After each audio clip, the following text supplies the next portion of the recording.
The clock is ticking. Boris given 100 days to better situation as Tories vote to overthrow PM.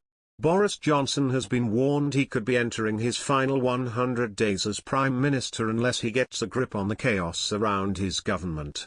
It comes as the Conservatives could be facing a cash crisis with major donors refusing to give any more money while Mr. Johnson is in charge.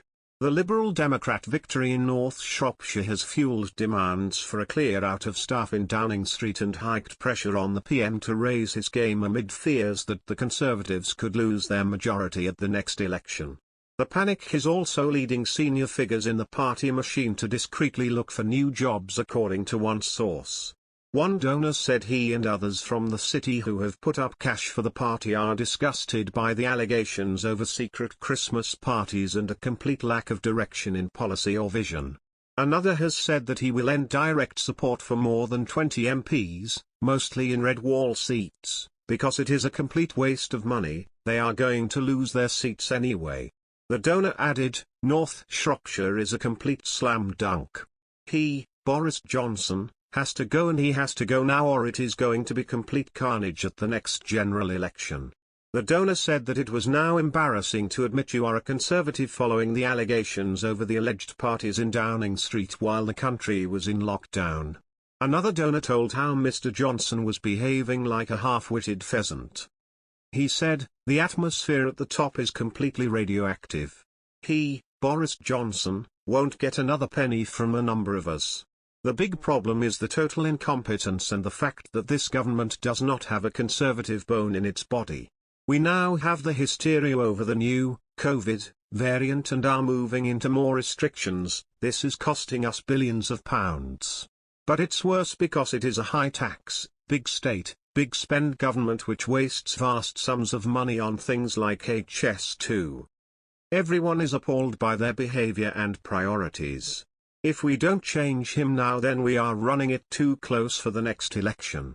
Meanwhile, the North Shropshire result, losing a seat which had been Conservative since its inception in 1832, has caused dismay on the backbenches. One source said that dozens of letters to the 1922 committee needed to trigger a vote of confidence have been prepared, with MPs considering whether to send them over the Christmas break. And an away day for Conservative MPs to raise morale and encourage team building in the first week of January has been cancelled because of COVID. A Conservative MP who won a red wall seat from Labour in 2019 warned that Mr. Johnson is facing his last roll of the dice, and if he cannot improve the situation within 3 months of May's local elections, people are just going to go mad. The Prime Minister may finally be running out of his political 9 lives as the voters see through his sham leadership. Is Johnson doomed? The writing on the wall from the voters of North Shropshire reads, yes. 17,957 times, yes. It marks the beginning of the end for Mr. Showman. He's had his last twirl round the circus ring. The other clowns eye his starring role and the audience is shuffling out of the tent.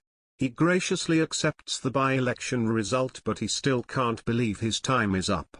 He blames the voters, but the first sign of political insanity is to believe your own self-deception, that the voters have got it wrong. The end might not come in days, weeks or even months. But it will come, as it has done for so many previous premiers who believed the country could not do without them. Ted Heath thought the nation would back him against the miners in 1974. No. They re-elected Labour's Harold Wilson. Jim Callaghan fancied he could survive the 1979 winter of discontent. He gave us Thatcher. Drowning in sleaze, John Major stayed on to the bitter end in 1997. Tony Blair was in turn ousted by his own Iraq war folly.